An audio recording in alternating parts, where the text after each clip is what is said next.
சூப்பராக டேஸ்ட்டாக இன்றைக்கி ஒரு தக்காளி ஊறுகாய் தான் எப்படி செய்யணும்னு பார்க்க போகிறோங்க. இது வெளியில் வச்சிங்கன்னா கூட 7 to 10 டேஸ்க்கு கெட்டு போகாத மாதிரி தான் நாம் இன்றைக்கி செய்ய போகிறோம். நான் தக்காளி 1 கிலோ எடுத்துகிட்டு நல்லா வாஷ் பண்ணிவிட்டு தண்ணி சுத்தமாக இல்லாமல் சின்ன சின்ன பீசஸாக கட் பண்ணி வச்சுருக்கேங்க. 1 கிலோ தக்காளிக்கு வந்து நான் 2 லெமன் சைஸ் வந்து புளி எடுத்துகிட்டு அதையும் ஆட் பண்ணியிருக்கேன்.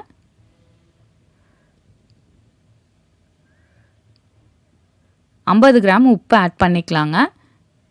50 கிராம் ஆயில் ஆட் பண்ணிக்கிங்க. ஆயிலில் தான் இது வேகணும். மீடியம் ஃப்ளேமில் வச்சுட்டு ஒரு 1/2 hour வேக விடுங்க. அப்போ தான் நல்லா தக்காளி வந்து வெந்து வரும். அப்பப்போ நல்லா மிக்ஸ் பண்ணி விட்டுடலாம். பாருங்கள், இந்த மாதிரி தக்காளி நல்லா வெந்ததுக்கப்புறம் தான் நல்லா ஆற வச்சுட்டு மிக்ஸி ஜாரில் ஆட் பண்ணிவிட்டு ஒரு பல்ஸ் போட்டுட்டு நம்ம ஊறுகாய் தாளிச்சிக்கலாங்க. இந்த மாதிரி நல்லா வெந்து வந்துடணும். மீடியம் ஃப்ளேமில் வைங்க, இல்லைன்னா அடி பிடிச்சிரும்.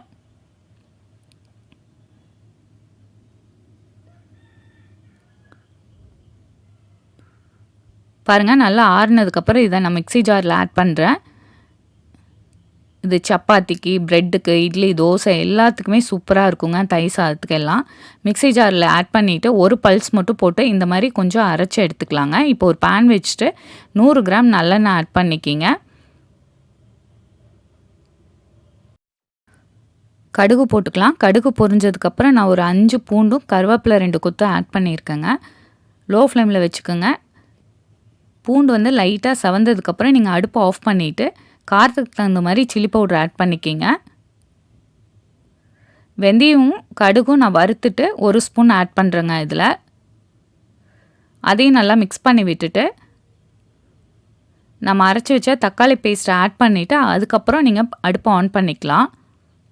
மஞ்சத்தூள் ஒரு பிஞ்ச் ஆட் பண்ணிக்கிங்க. இப்போ தக்காளி ஆட் பண்ணிவிட்டு நல்லா மிக்ஸ் பண்ணி விடுங்க. ஒரு 10 to 15 மினிட்ஸ் லோ ஃப்ளேமில் வச்சு விட்டிங்கன்னா எண்ணெய் நல்லா பிரிஞ்சு வந்துருங்க. உங்களுக்கு எண்ணெய் பத்தாத மாதிரி இருந்துச்சுன்னா இன்னும் கொஞ்சம் எண்ணெய் கூட நீங்கள் ஊற்றிக்கலாம். பாருங்கள், இந்த மாதிரி சைடில் எல்லாம் எண்ணெய் வந்து பிரிஞ்சு வர ஆரம்பிச்சிருச்சு. பாருங்கள், இந்த மாதிரி எண்ணெய் பிரிஞ்சு வந்ததுக்கப்புறம் நீங்கள் அடுப்பை ஆஃப் பண்ணிடலாம்.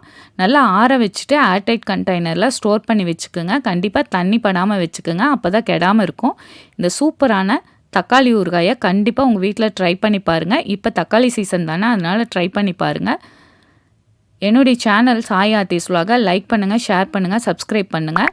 இன்ஸ்டாவும் ஃபேஸ்புக்கும் ஃபாலோ பண்ணுங்கள். என்னுடைய சேனலில் நிறைய ஹெல்த்தியான ரெசிபிஸ் இருக்குது. உங்களுக்கு டைம் கிடைக்கிறப்ப செக் பண்ணி பாருங்கள். Thank you so much.